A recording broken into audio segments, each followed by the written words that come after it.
If you think that AI is strictly for large corporations with large budgets, think again. AI is being used today by small business to save hours every single week, to cut costs, to grow faster. And the key also you have to understand is your competitors are using AI to improve their performance. So you probably should take a look at you using AI in your business. Hi, Kevin Weir, your action business coach, helping you achieve your business dreams. Today we're going to really dial into AI, artificial intelligence, and you've probably heard it all over the place.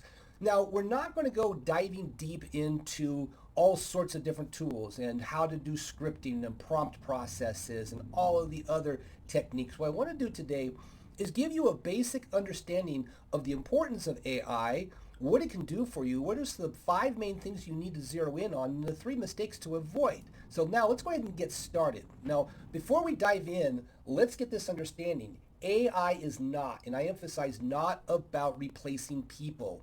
It is about removing repetitive, low-value tasks that consume your time and energy and your team's time and energy. You see, too many businesses spend time on repetitive tasks, constantly asking the same customer questions over and over again, having people do repetitive training over and over again when we can employ AI tools to help us be more efficient. So now, there's 5 main ways that a small business can use AI today. Let's start off with those. So number 1 is customer service chat box. Now, there are several of them out there, and you've seen them on all of the websites. They're down in the lower right-hand corner, and a couple of years ago, they were really clunky. Well, they've gotten a lot better over time at really dialing in and understanding what a customer wants. And in a couple of years from now, they are going to be really smart and intuitive. So it's probably time for you to start using those customer service chatbots, things like Tito, ManyChat, or other tools that are out there.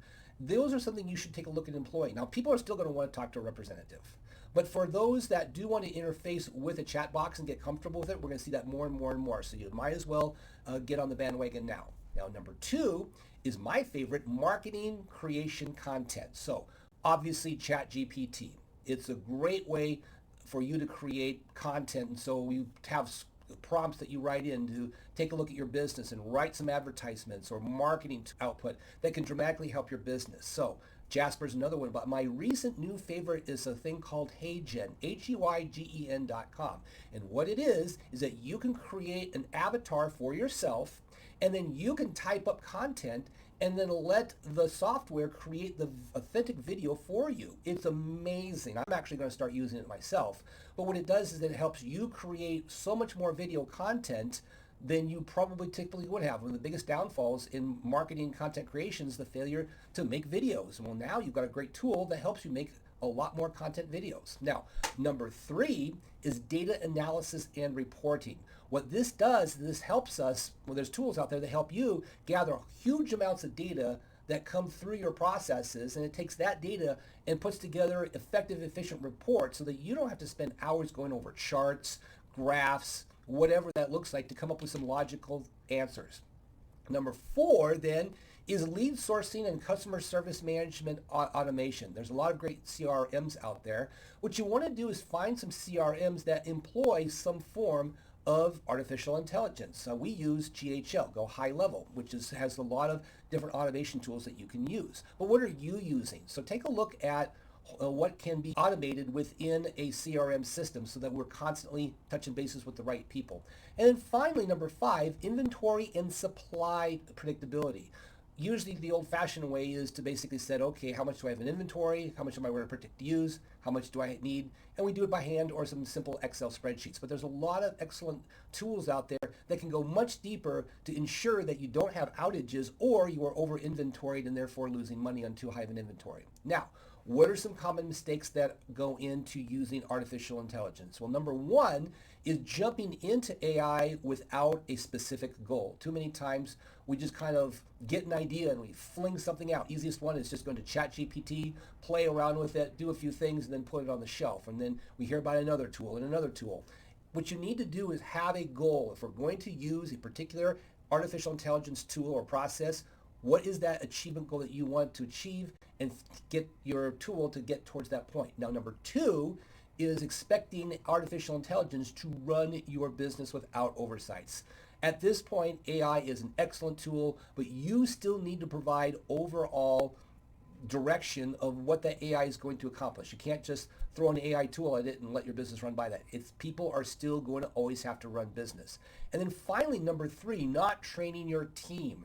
Your team is going to have to learn some form of AI. Once you incorporate AI, you're going to have to train on different tools and how they can be efficient. And so a lot of times you may not be able to institute training, or you're going to need an outside vendor for you to put together an AI strategy for yourself. Now, my recommendation is what I call is a company called AI Resa Partners. It's AIRESA.com.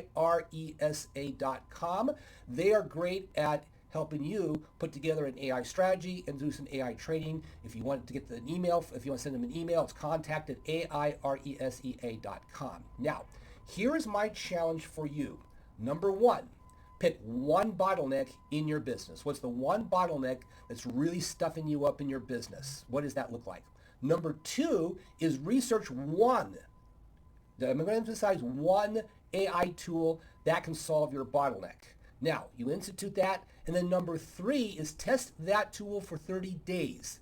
See what kind of results it's getting. It's going to take time, but if it's the right tool with the right prompts and the right usage, it'll make a huge difference. So again, pick one bottleneck, find one tool, test for 30 days. Can you do that for me?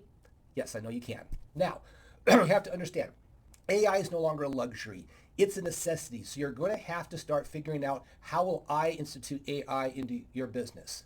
And so one of the things I'd love to do is talk with you. I am not by any means an AI expert, but what I can do is at least talk with you through and said, okay, what could that look like overall for implementing AI into your business? We've been doing it here in my business and continuing to do it. You can do it in your business. So go ahead and schedule a discovery call with me. Let's talk through some concepts of how might I make my business more efficient. I want you to go out there, have a great day, understand that AI is here. You might as well jump on board.